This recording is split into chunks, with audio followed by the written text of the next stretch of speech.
Hello everyone, it's been a really long time since I've done a Q&A, but I finally had an excuse to do one because when I do giveaways, I feel like the only interactive way to get you guys to participate is by asking you guys for questions, which sounds really self-centered. But otherwise I probably wouldn't get many questions. So without further ado, we're gonna get right into this. Stay tuned to the end of the video where I announce the winner of my giveaway. There's also a couple of announcements that I'm gonna tell you guys about right after that as well. Leslie Martinez wants to know what made you want to start doing reaction videos. Also, thank you for the congrats. What made me want to start doing reactions? I honestly don't really know. It was kind of a spur of the moment thing. I'd been watching reactions for about a year, like Dylan and Dre and Popo. And then when EXO came out, I was just like, this is a big comeback. I'm gonna record my reaction and upload it and just see what happens. And literally, that's it. Like, there was no really inspirational story behind it. Syra1981 wants to know which idol in your opinion is the most like you and which one is the most unlike you. Which song is like most like your theme song in real life? I guess from bias groups that I like, I always kind of feel like I relate to Jin and Suga. I can never say his name without sounding like a loser. I just feel like I'm always that one person that doesn't have as much chemistry with like the crazy people around me. Fairly calm, but I do have a goofy side to me that comes out once in a while. So I feel like I relate to those two. Somebody told me that I remind them of Leo, like personality-wise. My theme song, a song that I like to listen to while I'm just walking somewhere, is like Sugar Free by Tiara. Also, a song by Lights that I like is Speeding. I feel like that kind of describes my life of not looking back right now and just keep going forward. Isabel Hinao wants to know which comeback are you most excited for this year, boy and girl groups? Well, I think it goes without saying that pretty much everyone is excited for Big Bang to come back. Really looking forward to EXO as well. I can't think of... Infinite is coming back in May as well, and BTS. Lord.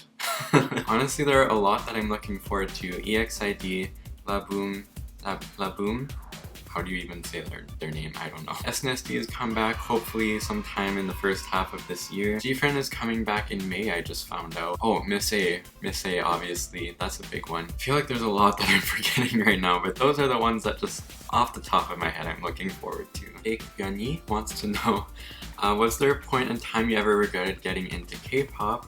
And is there a time, era in K-pop you ever want to relive, stay in, or experience?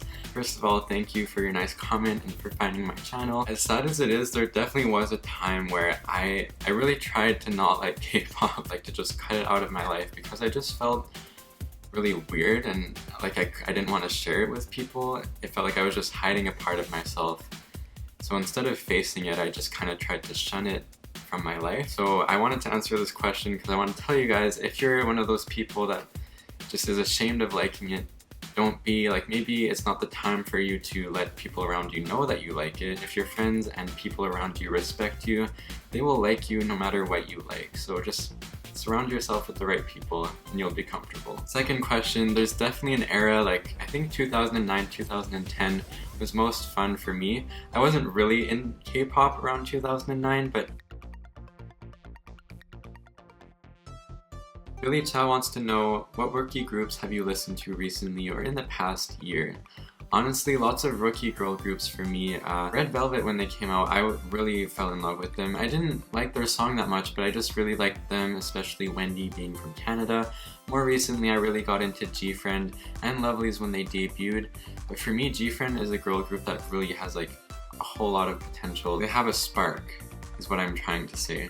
Not that the other girl groups don't, it's just for me, I feel like they're underrated, more underrated than the other ones. Taylani Jayan wants to know, who got you into K-pop and what is your favorite recent song? Really random story. This girl that I used to be friends with on the bus showed me K-pop back in 2009 and I didn't like it. It was Taeyong's wedding dress, I think. It was cool, it didn't impress me that much, but it just planted a seed and a year later I was super into it somehow. Through her Facebook posts, I think. So I just discovered it through YouTube after that. My favorite recent song? Honestly, I don't know why. EXID Up and Down. I know it's like really cliche because it's super popular. Been listening to that a lot. Also, another one that people might not know is G-Friend's Neverland was on their mini album. I just think it's a cool jam. Sunade 809, sorry if I said your name wrong. Favorite member of Sistar is definitely Bora. I don't know. I don't know why, I just really like her. Bangtan Girls wants to know, how do you feel about the training system in Korea? Very interesting question. I have mixed feelings about it because I think it's superior in a lot of ways, but it also has its downside, I guess. I really love the systematic way of just training people before they debut, and it makes for a much more polished and exciting visually entertaining result, if that makes any sense. I don't know how to explain it, but I like the training system. I feel like it's a little too harsh sometimes. I feel like companies are too strict. If you could combine both, like the Western way of the music industry and the training system, just to be a little more flexible and nice, then I think you would have like the perfect system.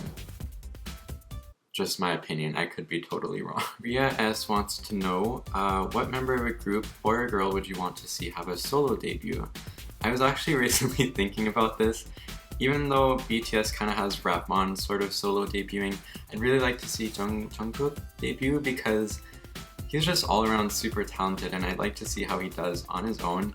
Even though he would maybe be a little bit shyer on his own, but we all know he's like super great at dancing and singing and rapping, so I'd really like to see him undertake all those three things at once. As for girl groups, I'm so bad at Q&As, like everything slips my mind when I'm trying to think about it. I'd personally like to see Crystal from FX have a solo debut. I don't know, I really like her. I know she's like the most popular member basically, but I like her. Louise Du wants to know, if you could be a K-pop idol for a day, who would you be? I would be V from BTS because he be cray.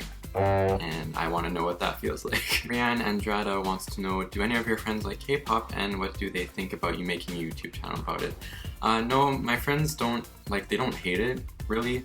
A couple of them sort of know 21 already and got into like a Red Velvet song once, but they probably think it's weird, but I don't really care, and they respect me, you know, they let me do my thing. They make fun of my videos sometimes, and I just tell them to go away. Actually, I lied. I do have friends now that like K-pop from my Korean class.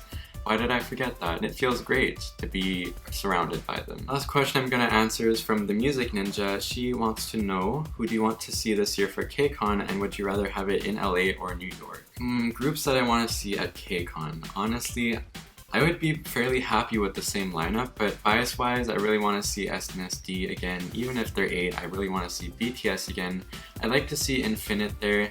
Maybe like A-Pink. I just want to see more girl groups basically, like EXID, Kara, Sistar maybe. Who else do I want? Big Bang would be really cool. I'm up for anything really. At this point, I'm pretty sure I'm gonna go whether or not the performers are people that I like or not. I want to see Ailey, I want to see Tiara, I want to see, I don't know, anyone really. As to whether or not I'd rather have it in New York or LA, well, I live closer to LA, I think. Shorter flight, but I guess the cost would be relatively the same. Probably cheaper to stay in LA though, so I'm gonna keep it in LA for now. Sorry. I think I'm gonna end it there. I have no idea how long this video is gonna end up being. I apologize if it's super long or short. I just have a few quick things that I want to tell you guys. So first of all, for the giveaway winner, drum roll. Oh, that was not a successful drum roll. The random comment selector that I used, which is linked down below, picked a winner, and the winner for this giveaway is Cecilia Smallwood. Thank you so much, all of you, for entering my giveaway, but the winner here is Cecilia.